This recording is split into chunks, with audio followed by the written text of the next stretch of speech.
Where I read a bunch of Reddit stories. We're gonna have a haha kiki moment. I'm going to give my unsolicited advice. I am, and does, exactly. I know it's been a month now since I last posted, so shame on me. But anyways, I think today's topic, because I've been seeing, as I go on Reddit, I've been seeing a lot of parents posting on Reddit. And I feel like that's going to be like the concept. It's just parents of Reddit. So the subreddit is, am I the asshole? The question is, am I the asshole for calling the cops because no one picked up the kid that I was babysitting?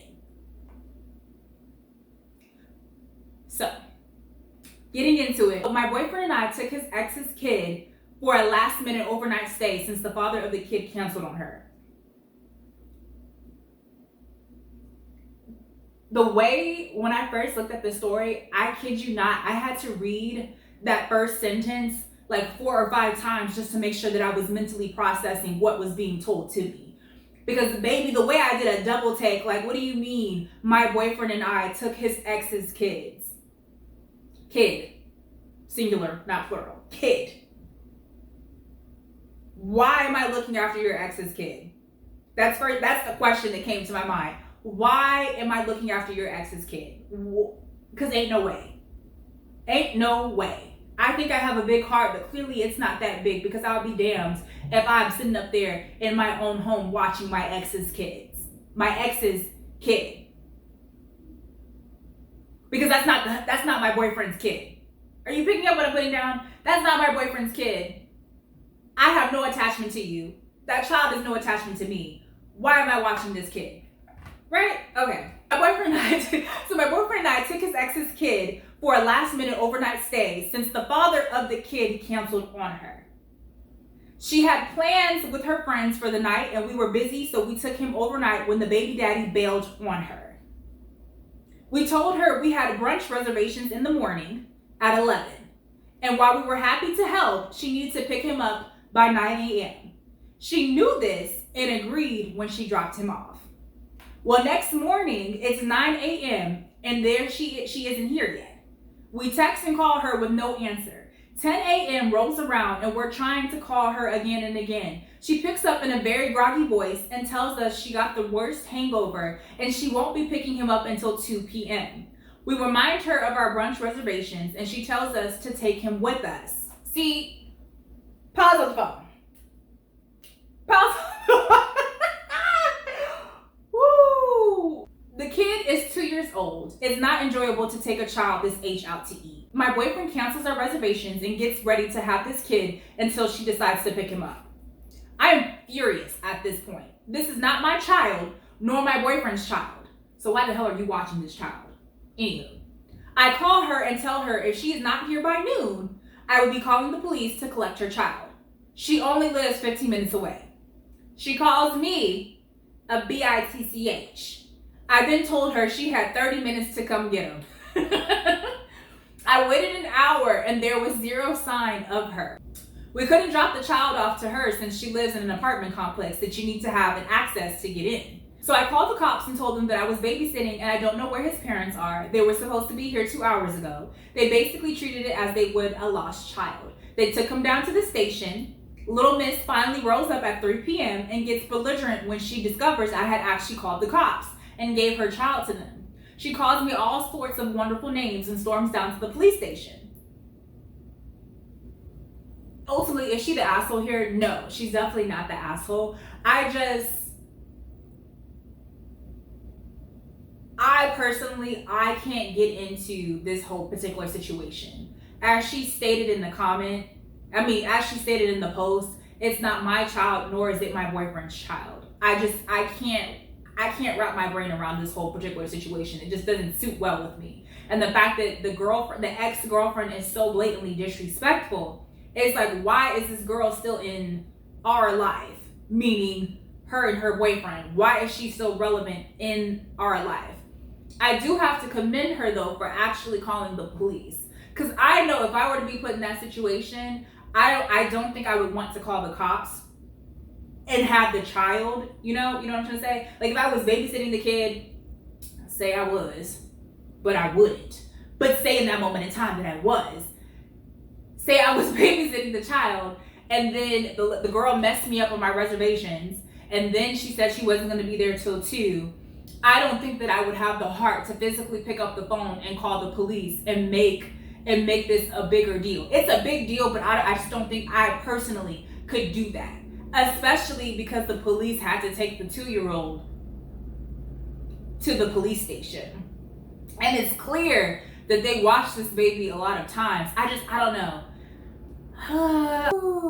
I would feel really guilty for whatever reason. Like I just messed up this child's whole like I just messed up this child mentally by doing that. Anyways, no, they're not the asshole. My question is to y'all though, would you or would you not watch the child? The same scenario, would you watch a child or not? So the next subreddit is, am I the asshole? Am I the asshole for admitting I regret having children? My wife and I are both 42 and in marriage counseling after our marriage basically went to shit after having 6 and a 4-year-old twins. A lot of issues and disagreements have come up in our marriage that have driven us apart, and I've been working through my resentment that going back for one more baby resulted in twins, including one which we are pretty sure has ADHD and ODD and is a nightmare child. Woo. Our counselor asked me if I would have children if I had to do it all over again, and I said honestly no. I love my kids and would take a bullet for them, but if I had the chance to go back to 24 when I finished grad school and could do my life over again, I wouldn't choose fatherhood. It's not the fulfilling experience everyone claims, and while I love my children, the sacrifices are not worth it to me. I had a much happier life before having children and have gone from someone who loved life to someone who just makes it through the day, working a job he hates to provide for the wife and kids while silently wishing this wasn't my life. My wife is furious and taking it the wrong way and even told our 6-year-old, "Daddy wishes you were never born," which makes me livid. You don't tell a kid that. Yes, I wish I never had kids, but I do love them. I would never hurt them or want to upset them, and I didn't say it to or in front of my kids, and I never ever will. I said it in marriage counseling, which should be a safe space to talk about feelings. From a huge fight, our marriage is not going to be saved now, and I know she will try and use this against me in divorce court to try and get sole custody and take everything and lie to the kids who I do love and still want to be a dad to them. She's incapable of understanding that you can love your kids but also feel that parenthood was the best choice for you. I think he meant to say, he did put that, okay, so he did write down she's incapable of understanding that you can love your kid but also feel that parenthood was the best choice for you. But I think he meant to say that parenthood was not the best choice for you. Am I the asshole for saying it though? Honestly, no. No, because that's how you feel. And I feel like even if it's messed up, I feel like everyone is entitled to their true feelings. That is what counseling is for. And I feel as though when you are in counseling, or hell, if you're in a relationship, you need to be able to communicate to your partner, and you also have to be physically ready to hear what it is that your partner has to say. Everything is not going to be gumdrops and lollipops. This is real life. You guys decided to have kids together, and he's stating, damn, I love my kids, but this is not the life that I would want for myself if I had to do it again. This is really hard. And the way he wrote it, I don't know if he's the sole, like the breadwinner here, or if he's the main person bringing in income, but I can imagine that being very taxing to one's mental health. Like, I wake up, I go to work, hell, he may not even like his job, but he needs the job to take care of his family. He needs the job to take care of the twins that he had. He needs the job to be able to provide for, for his wife. That's a lot to put on to one individual. And had she just, again, I understand where he's coming from, but don't think that I don't understand where she's coming from too. I can understand where it's like, wow, especially if she's like, oh yes, I would 100% do this all over again. I would 100%. especially if she has that thought in her mind, like, oh, I love my kids. Yes, it's really hard, but I would do it all over again. I can only imagine how that could hurt her feelings to hear her husband does not feel the same way. But that is why you guys are going in counseling. And even if she couldn't move past what he said, she should have never said that to the child. A 6-year-old, you really want to say, Daddy doesn't want you? Seriously? There are just some things that kids should not be involved into. That is an adult conversation. That should have stayed exactly where it was at, in counseling. Again, I see both sides. Well, I see both feelings. Let me say that. I get the feelings that each other is feeling. But I do not back what the wife did in regards to taking that and bringing it to the child. And he's definitely 100% correct. If they do continue forward in the divorce, she is 9 times out of 10 going to bring up exactly what was said in counseling to use against him. And that's quite unfortunate. Because I truly feel like if she just would have took a step back and really heard what her husband was saying and made peace with it, they definitely would have been able to move forward. Like, she definitely would have been able to move forward, because what I'm hearing is he is stranded in the middle of the ocean, no life vest, barely grasping air. That's the best analogy that I got. I feel like that was pretty good. He's going down like the Titanic.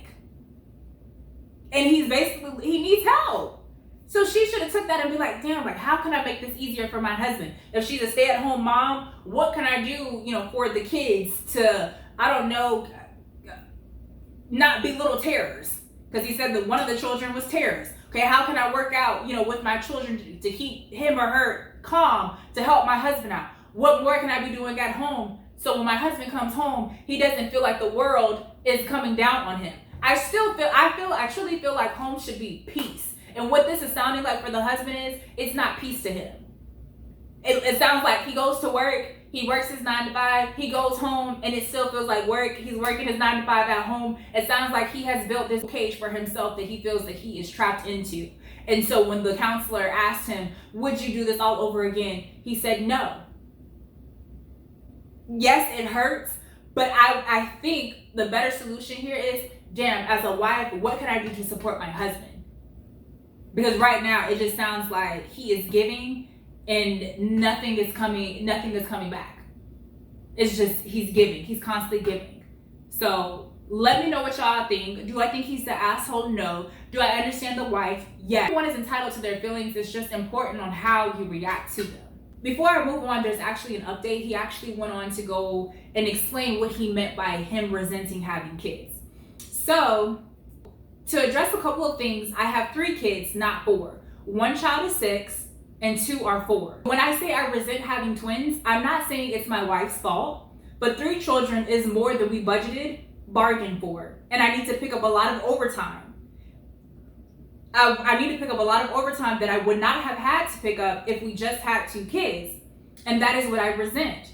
That and the child with ADHD, ODD. My life is basically work and dealing with my kids. And do you know what ODD is? This child always refuses to do what is asked, gets angry, and throws tantrum when asked to do something he doesn't want to do.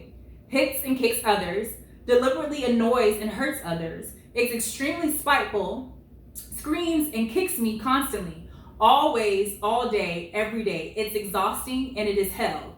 Yeah, I wouldn't have him again. Most people wouldn't if they had to raise him. Just because I wouldn't do this over again doesn't mean I'm not committed to being a good dad and being present in their lives. I just would not do it over again if I could redo my adult life.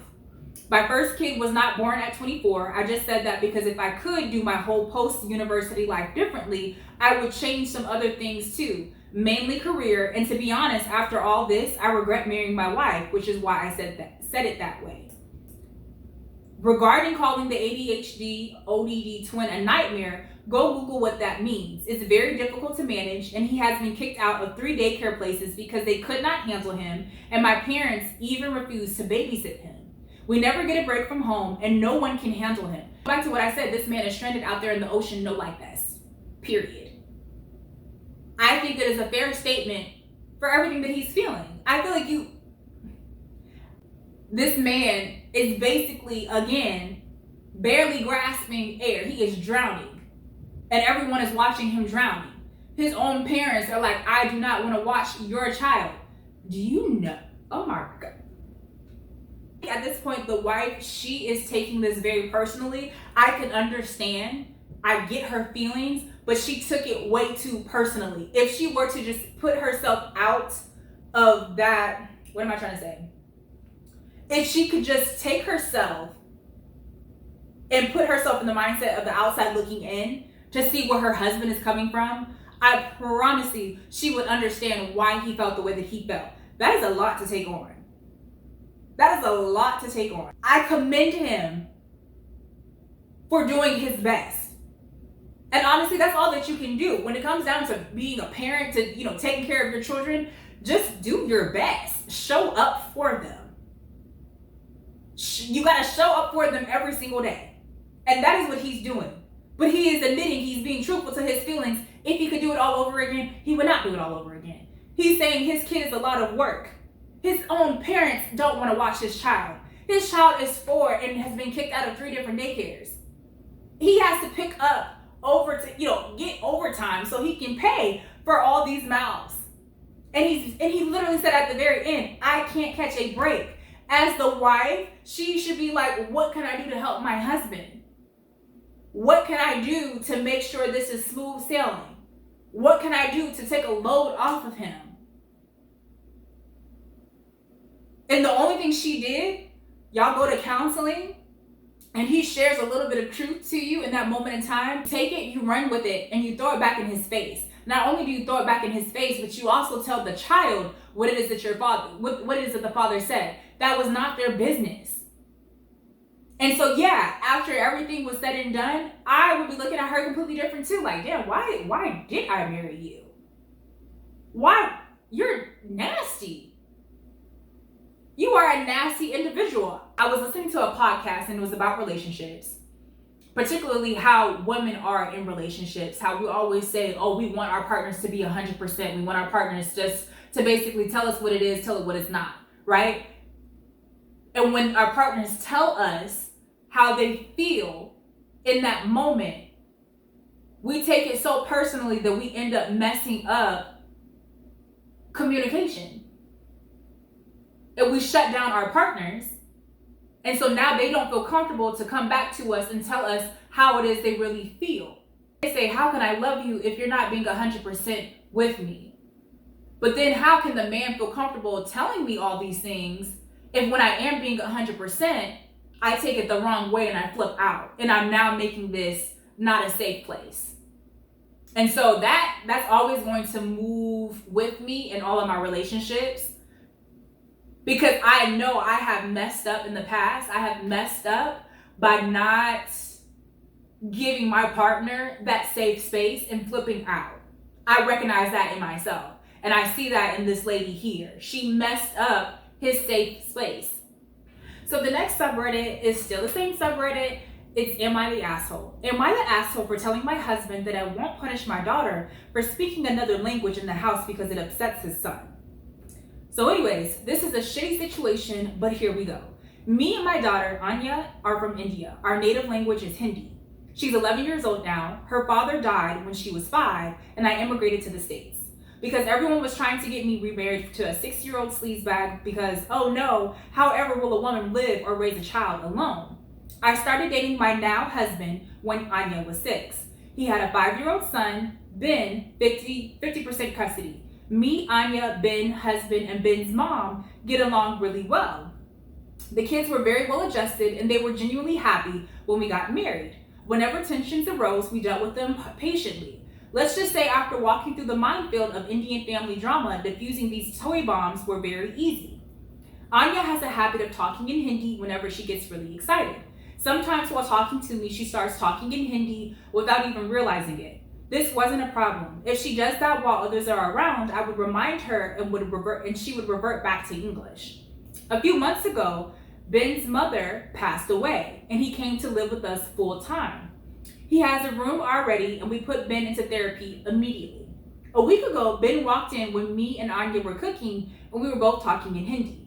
He started crying. He told me he's feeling bad that he can't understand what we are saying. I hugged him and consoled him and assured him that we didn't do it to exclude him purposefully. And then Anya started crying and apologized. The whole situation was heartbreaking. So since then, Anya has been making conscious efforts to talk only in English, and I can tell that it puts Ben at ease. Yesterday, however, she was frustrated and started telling me about schoolwork in Hindi to me. Me and Anya were in the living room, and Ben and husband were in the kitchen, and they heard it. Later that night, my husband told me how he thinks we must start thinking about giving punishments whenever she speaks in Hindi unconsciously until Ben starts feeling better. I was horrified at the suggestion. I have never pulled the "she is my daughter, not yours" card, but this is the hill I'm willing to die on and use that card if necessary. Whether he likes it or not, it's her first language. Expecting her to always converse in her second language, even when she's feeling some extreme emotions, is just cruel. Especially after she's genuinely making an effort to make Ben feel more comfortable, it's almost like punishing her for her heritage or for her being Indian. Of course, that is a huge point of conflict between me and my husband. I think it's unfair to do this to Anya, even temporarily. He thinks me and Anya are unnecessarily making Ben feel bad while he is mourning his mother, while we can try and prevent it. Both of us are conflicted here. Who is the asshole here? What are we conflicted for? What are we conflicted for? Hell no, you're not the asshole. That's so strange to me. I can't wrap my head around it. If the daughter is already making an effort when Ben is in the room with her to engage in English so he can be a part of that conversation, what more do you want me to do? As the mother stated in this post, her first language is Hindi. And that's beautiful that she can speak multiple languages. I don't think that the husband should ever deprive her of that. Because immediately when it was even made that Ben was getting upset that he can't understand the language and she was kind of converting back to English to make him feel comfortable, immediately I felt my heart go, ugh. Because a lot of people, they say, oh yeah, I knew how to speak a certain language, and then as I got older, we stopped using it in the household and I forgot how to converse in that language. And so no, I don't think that's fair for the husband to even think about or even dream about trying to implement any type of punishment for the child being multilingual. Being bilingual. If you feel that badly, why don't you start having the son learn Hindi? Why don't you make that a thing in the household? That would actually be a wonderful bonding moment. The husband can learn, Ben can learn. That might take his mind off some days of the mourning process. I think that would be a beautiful idea. It just amazes me how the first go-to is she needs to stop speaking Hindi. I'm actually very curious what the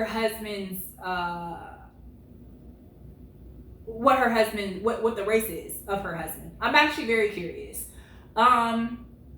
Yeah. Again, I feel like the solution here would be everyone learning how to speak Hindi. Have a day where they all speak Hindi, where Ben can learn. That way Ben wouldn't feel, left out. The way the dad can learn and he could also join in on conversations. I think that would be beautiful. I really do. I don't like that. I truly don't like that. I feel like that's such like an American thing to do when people know how to speak lots of languages, and then Americans are on their high horse and they're like, oh, you need to speak English because you're in America. You know what I'm trying to say? Like, I hate that. Like, why? Why don't you learn how to speak another language and then we can talk? Why? Because, babe, I can speak 2. I can speak 3. I can speak 4. No, she's not the asshole here. Go.